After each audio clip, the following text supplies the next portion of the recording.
నేను పొద్దున్నే 7 గంటలకు వెళ్ళిపోతాను సార్ డ్యూటీకి వెళ్ళిపోయాను. వెళ్ళిపోయిన తర్వాత నా బండి రిపేర్ అంటే అక్కడ వెళ్ళి తమ్మేసేసి నా బండి రిపేర్ అన్నారు. అయితే సెల్లర్ని మెకానికల్ కాసుకొచ్చి కొద్ది బండి తెచ్చుకొని స్టార్ట్ చేసుకొని డీజిల్ కట్టేసుకొని మా సార్ ఇంటికి వెళ్ళి సార్ని ఎక్కించుకొని క్యాంప్కి వెళ్ళి క్యాంప్లో ఇంకొక ఇద్దరు లేబర్ని ఎక్కించుకొని మళ్ళీ ఇంకో క్యాంప్లో సార్ దింపేమంటే అక్కడ దింపిన తర్వాత బండి స్టార్ట్ చేసి ఉంచాను. సార్ బ్యాటరీ పోయిందండి, ఏసీ కూడా పనిచేయదు, ఇది ఎలాగంటే నువ్వు బండి తీసుకెళ్ళి రిపేర్ చేయించుకోమన్నారు. మళ్ళీ క్యాంప్ 2లోకి వెళ్ళి అక్కడ సార్ బండి ఇలాగ ప్రాబ్లం ఉంది అంటే నువ్వు పట్టుకెళ్ళి చేయించుకుంటే డైలీ పవర్ సెట్లో రాజుగారి గ్యారేజ్ ఉంటుంది సార్, అక్కడే చేస్తారు. అక్కడ తీసుకెళ్ళి బండి ఇప్పించుకొని నేను అక్కడే 3:30 దాకా వచ్చాను. భోజనం లేదు అక్కడ, లేకపోతే అక్కడ వెళ్ళి అన్న క్యాంటీన్లో 5 రూపాయలు ఇచ్చి భోజనం చేశాను. ఆ తర్వాత మళ్ళీ చెట్లలో కూర్చున్నాను. అప్పుడు మా పిల్లలు నాకు ఇంకో బండి వచ్చింది, కంపెనీ బండి. ఆ బండిలో నాకు క్యాంప్కి వచ్చేసి ఎండ చిరాకు వద్దు అక్కడ కూర్చొని కూడిందని బండి నా స్కూటీ తీసుకొని మా సార్ అతనికి ఎక్కడికైనా సార్ ఇంటికి వెళ్ళి వస్తాయి సార్ కొద్దిగా అంటే వెళ్ళి వచ్చే బేగని మళ్ళీ నైట్ డ్యూటీ ఉంది కదా నీకు, పార్సిల్ పెట్టుకుని వెళ్ళాలి సైట్లోకి వెళ్ళాలి. అలాగే సార్ ఇంటికి వెళ్ళి వచ్చేస్తాను. ఇంటికి వెళ్ళి స్నానం చేసి అందులో పిల్లలు వచ్చేసి ఉన్నారు.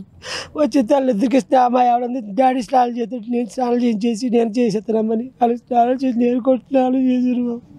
చేసి టీ తాగి మళ్ళీ నేను డ్యూటీకి సాయంత్రం 5:30 ఆ ప్రాంతానికి సార్ స్నానం కూడా చేసి నేను మళ్ళీ 6:30 మళ్ళీ నేను డ్యూటీకి వెళ్ళిపోయిన బండి వేసుకొని. అంతే. నేను మళ్ళీ మా ఆవిడకి ఫోన్ చేశాను. నేను కూర ఇచ్చింది మా ఆవిడ పట్టుకెళ్ళి నేను మర్చిపోయాను. చిన్నపిల్ల రౌండ్ అంటుంది. నేను అమ్మాయి డ్యూటీకి వెళ్ళాలి ఆ ఎదురు దింపి అంటే ఆ ఎదురు దింపేసి వెళ్ళి ఆ కూర కిటికీలో మర్చిపోయి వెళ్ళిపోయాను నేను డ్యూటీకి.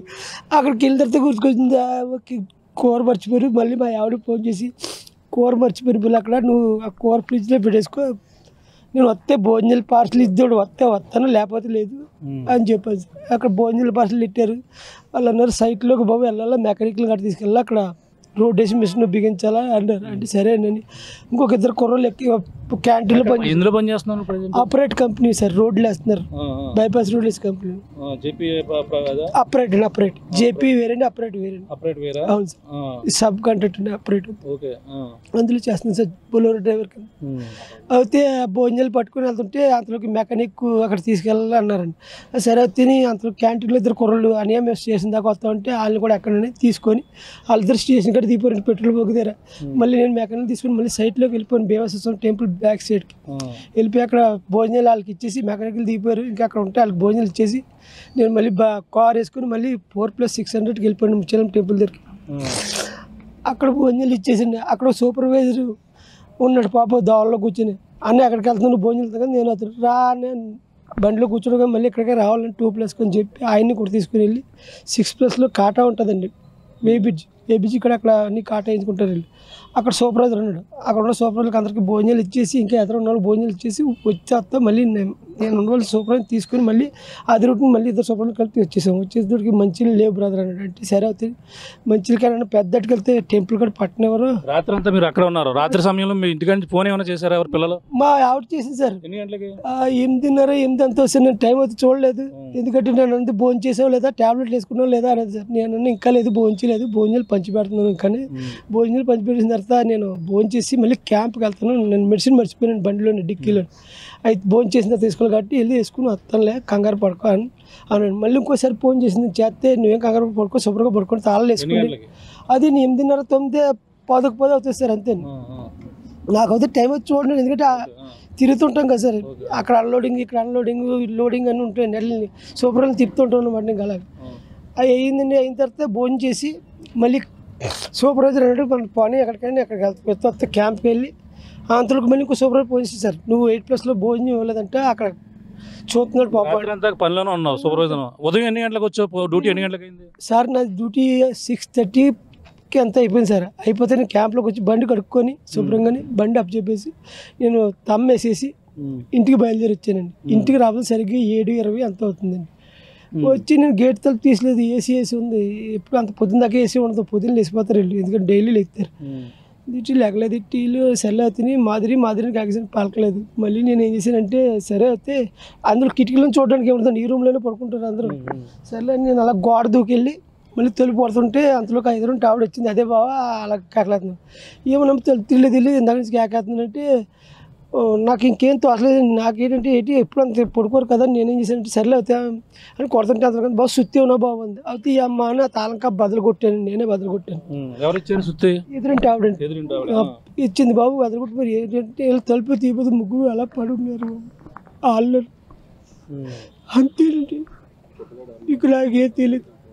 అదే చూసింది. మీతో పాటు తాళం కొట్టినప్పుడు మొత్తం అందరూ కూడా చూసారా? చూసారు సార్. నేను తాళం కొడుతాడు ఆవిడది తాళం కొట్టు బాగుంది కొట్టిన తర్వాత కొట్టెళ్తాడు కేకలు వచ్చేసి కేకలు అతను పక్కన వాళ్ళు అందరూ వచ్చారు. ఈ బయటికి వెళ్ళి కూడా తాళం అంతా కుర్రలు పగల కొడుతున్నారు, పగల కొట్టారు. ఆ తర్వాత నేను లోపల తాళం కోసం నిలుపుతున్నాను. తాళ్ళు ఎక్కడ నిలుపుతుంటే బ్యాక్ సైడ్ తలుపు ఓపెన్ చేసి ఉంది, నేను చూడలేదండి. నేను వీళ్ళ దగ్గరే ఉండలేదు, చూడలేదు. అప్పుడు బ్యాక్ సైడ్ తలుపు ఇలా తీస్తుంది, తాళం కప్ప కిటికీ మీద పెట్టేస్తుంది తాళం చేతులు తట్టి. తాళం ఉన్నప్పుడు అంతలో వీళ్ళు తాళం కప్ప బదులు కొట్టేశారండి అంతలోకి వెళ్ళి. అదే అంటే ఎదరు తలుపులు మరి తీసుకుంటే గెడ పెట్టారు లోపల.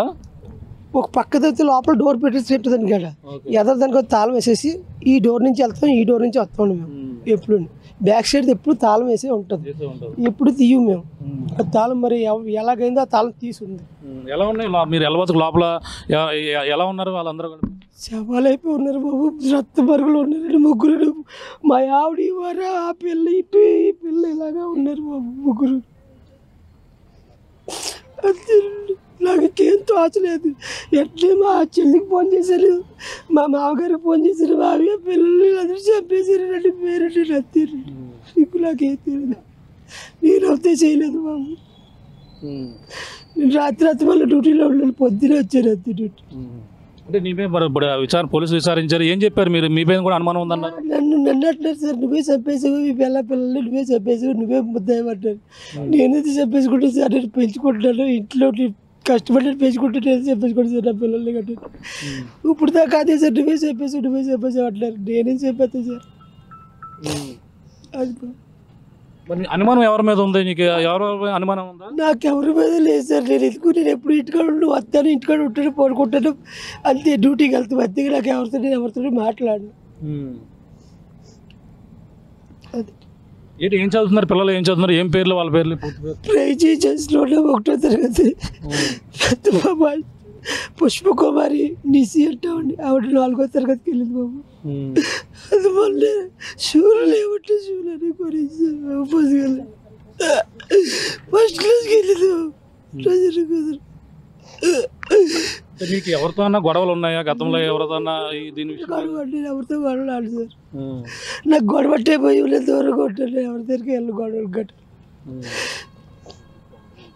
ఫ్రెండ్స్ కానీ మీకు ఫ్రెండ్స్తో కానీ ఎవరితో విభేదాలు గతంలో ఇంటికి రావడం ఇలాంటి ఎవరితో అనుమానం? సార్ ఫ్రెండ్స్ వచ్చేవారు కానీ వాళ్ళు మా ఇంటికి పని చేసి శుభ్రంగా ఉదయంతో శుభ్రంగా కూర్చొని భోజనం చేసి పని చేసి వెళ్ళి తప్పించి ఎవరు వాళ్ళ రోజులు ఎవరు లేరు. మరి ఏమంటారంటే ఎన్నాళ్ళ నుంచి మీరు ఇందులో ఉంటున్నారు సీతారామపేట? అప్పుడు 8 సంవత్సరాలు 9 సంవత్సరాలు అయిపోతుందండి నేను అక్కడ ఉంటున్నాను. సొంత ఇల్లేనా? సొంత ఇల్లు సార్. మరి